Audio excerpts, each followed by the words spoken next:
এখন শফিক সাহেব আমার গালে চড় মেরে বলছে, বেটা ইংরেজি ভালো মতো জানো না, এখন এই ডক্টর মোহাম্মদ ইউনূসের ইংরেজি শুনে তুই এই সমস্ত কী সব করতেছো, ভালো করে আয় আমার কাছে ইংরেজি শেখ।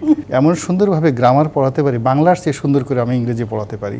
এ যাবৎকালে ওনার কারণে ডক্টর মোহাম্মদ ইউনূসের যত ক্ষয়ক্ষতি হয়েছে, বিশ্বাস করেন বাংলাদেশের সবগুলো মব, এ যাবৎ সরকারের বিরুদ্ধে যে অভিযোগ, যে এই সরকারের যে আমলে অনেক মব সন্ত্রাস হয়েছে, তো সকল মবগুলো আপনি একত্র করবেন, করে যদি রুট ওভার করেন, ওইগুলোকে যদি আরও বাড়িয়ে দেন, তাহলে যে ক্ষয়ক্ষতির সংখ্যা হবে তার চাইতে ওই ভদ্রলোক যে কথাবার্তাগুলো বলেছেন, তার কথাবার্তা এবং কার্যকারণের কারণে ডক্টর মোহাম্মদ ইউনূসের অনেক ক্ষতি হয়েছে। আপনি চিন্তা করুন, বইমেলাতে একটা ডাস্টবিন স্থাপন করে সেখানে দাঁড়িয়ে দাঁড়িয়ে ওনার কী দরকার ছিল সেই ডাস্টবিনের মধ্যে ময়লা ফেলার জন্য।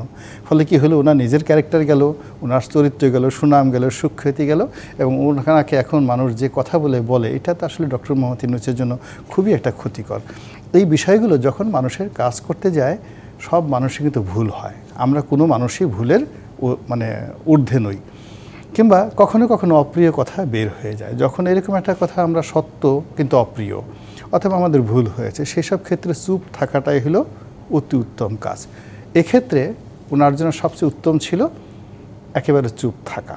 তা না থেকে উনি এই যে ডক্টর মোহাম্মদ ইউনূসকে উদ্ধার করার জন্য যে ন্যারেটিভগুলো তৈরি করছেন, এতে করে উনি নিজে, ওনার সরকার এবং ডক্টর মোহাম্মদ ইউনূসের মতো একজন সম্মানিত বয়োবৃদ্ধ মানুষ, তারা যাকে বলা হয় বিব্রতকর অবস্থায় পড়েছেন। আর আমরা যারা সারাটা জীবন খুব কষ্টকর ইংরেজি পড়েছি, ভীষণ রকম কষ্টকর ইংরেজি পড়েছি, সেই নাউন, প্রোনাউন, অ্যাডজেক্টিভ আমার এখনও মুখস্থ আছে, এবং আমি আপনাকে এমন সুন্দরভাবে গ্রামার পড়াতে পারি, বাংলার চেয়ে সুন্দর করে আমি ইংরেজি পড়াতে পারি।